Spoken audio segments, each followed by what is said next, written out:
Alright, welcome back to the Acer Team Story Cup. The longest wait for the most anticipated Game 3 because of just how much rides on this game. Not the series, but this game. We'll talk about that more in a second, folks. This is Rifkin. I'm joined today by My Insanity's Penguin, and spawning down here in the southern position of the map, the 6 o'clock spawn, if you will, it is the player for Millenium, Diestar. His opponent, spawning in the top spawn location, just took out 4GG. He's got to be the favorite in this game. Can he essentially knock Millenium out of their chances to get to the playoffs and secure a top 4 finish for Team Liquid? It is the STC. Now, to talk a little bit about this, first off, guys, look here in the top right. This is the score, always displayed at all times. Millenium Complexity currently tied 1-1. I think I said complexity. I meant complexity because I can enunciate my words. But what is really important is coming into today's matches, into this best of 9, they knew they could only afford to drop one map between this week and next week for a chance to knock Team Liquid out of the playoffs. So Team Liquid is sitting there like right now, like, oh, I hope Millenium does really badly, but you Millenium fans, you need to cheer. You need to channel your energy because from this point on, not just today, but next week versus Invictus Gaming, Millenium cannot lose a single game or else they have no chance of getting into those playoffs. They will, however, be pretty well set to not get knocked out of the league and get like one of those auto invites back for next season. However, that's not really the goal. You want to go for the gold, you want the money, and you want to succeed. You know, Diestar, I was actually just doing some more research onto him. I haven't seen him play in much of anything except the EPS recently, the Polish EPS, but he did win the last season of it, and is currently sitting in the round of 8 of this season, going 4-0 in map score so far, with 2-0 wins over Bazior, who is a Terran player, and Dana. So, Diestar definitely has shown that he is still able to win games, but, you know, the Polish scene is a very strong scene, but they don't quite have the same kind of strength that somebody like the STC has, so I'm really interested to see what Diestar does here, and to see if he plays it more standardly. I kind of disagree with that last statement. I mean, take a look. They got Tefl, Bly, Nurchio, like, these are some of the they're best. Not Korea.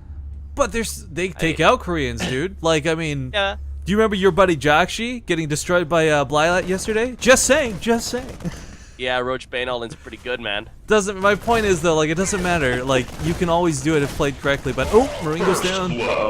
And now the Reaper gonna get up here. This is bad. There's no defense right now. It's not the end of the world though, because it's one Reaper of damage. You can actually just auto repair SCVs if you get desperate enough. That's true. That's true. Like, this is not something you want to have to deal with. Yeah, look at this. He's actually pulling back to low ones. Diestar holding this really nicely. Kills the SCV in the mineral line even. So throw that out there. And now the two Marines are about to pop. Now the Hellions about to pop. So realistically, one SCV, one Marine kill. This could have been desperately worse. Now there's 2 Reapers here, but still the Hellions out. This is what you need to shut this down. Very nice control here by Diestar, who I think he's behind on the timing of that CC by a mile because STC is going for an early expansion here. But the starport hasn't been scouted, and if Diestar can do some damage, that's what he needs to do now, and then he would be in a very nice position. Bit of an awkward thing with the starport though. Tech Lab is going to be incredibly late, so if it is going to be Banshees, they're going to be, despite the faster starport, a little bit delayed. But no, going to go for the medevac, so perhaps some Hellion elevatorage. Some elevators. Hey, there you go. Oh my. Well, it is going to be some elevators, as we do have the medevac halfway done now already. Taking a look at the SCV count, 22-22. STC will definitely take a lead as soon as this orbital command finishes up, as he will have 2 CCs to the 1 of his opponent. Diestar still not putting down an expansion here, so definitely needs to do some damage with this push. Yeah, that's the downside to playing one base. You know, it can be really aggressive, it can be really strong, but therein lies the word can. It's got the potential to do damage. Will he be able to? The STC already has like 4 Hellions available. He went mech last game and looks like he's going to be doing it once again. He certainly has the numbers of units to hold us off between the Hellions and the Reapers, but Diestar, man, now getting his command center down, so delayed. Yes, he's already got the orbital, right? Like, he's already mining off this. He's really well set for this, but here comes the push. Will the damage be dealt is the big question here. The Marines are definitely going to be able to kill some of these SCVs with a natural, at the very least. The Hellions are now getting them in there. The Marines being able to sort of pin the army of the STC into the main. Nice positioning so far here by Diestar. STC can move down this ramp so far, and overall, this is looking okay, but he needs to kill those SCVs. This ramp is the scariest thing for both players because this chokes, this funnels the Hellions. And as we see, both of them trying to stay split above the ramp. Now with some extra Hellions coming in, will get on top of this. The Marines are not going to be enough of the... the medevac goes down to that Viking. And while it looks like the Diestar did a good chunk of damage, I don't think that this was enough, Penguin. He might be in for some trouble here.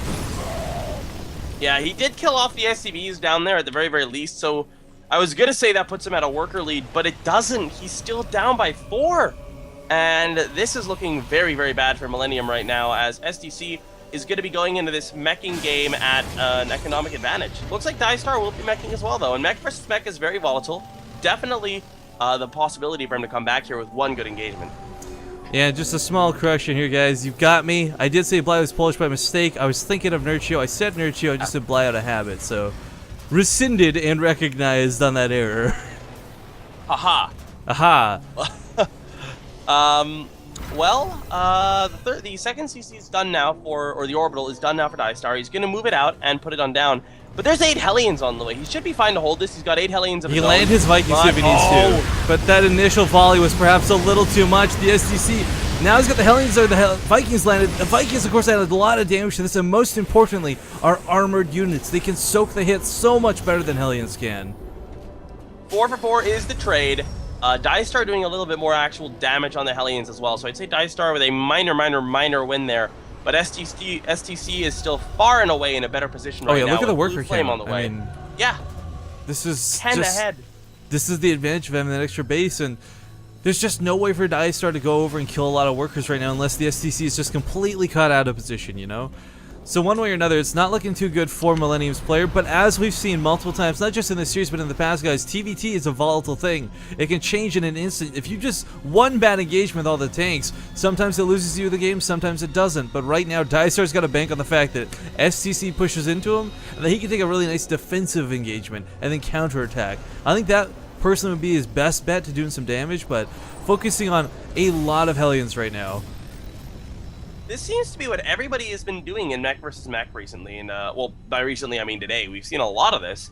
It's not something I've seen all that much of up until now, but both of these players sitting at a ton of Hellions. Yeah, I mean, I haven't seen all that much mech versus mech.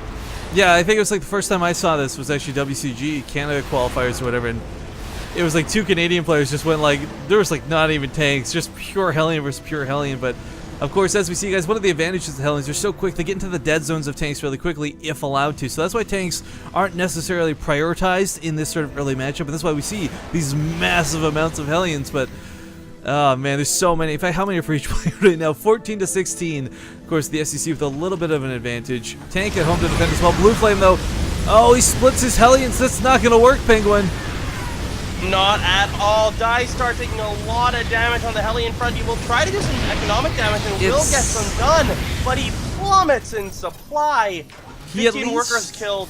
Well, He actually evens out the worker count. That's what I was going to say. He at least evens out the worker count, but is at least enough because he threw away so much army supply, down to 14 army supply right now. Auto turrets coming down in the main with these Ravens. These Vikings can't even contend. Trying to spam repair are the SCVs, but here come the Hellions charging forward, and there's no wall off. There's no defense. There's one tank on the high ground. This is not looking good for Diestar. Oh, Diestar. Not at all. Oh, boy. Pretty good tank follows, but these SCVs, no! They're pulled, but it doesn't matter. That blue flame is a little too good. Splash damage going off like crazy, but if Diestar had like 1 or 2 more tanks, if he had a full wall off, if he had something to keep those out. But of course, that's not the case. Landing the Vikings down on top of the tank. And Diestar. Oh, good game. GG. Ouch. Unfortunately, well, that does mean Millennium can no longer contend for the playoffs. Now it's about map score. Now it's about staying ahead and being afloat and making sure you don't get knocked out of the Easter Team Story Cup, so you get that invite back next season. Yeah, on the plus side for Millennium, they are already set. They will not be getting relegated from the ATC.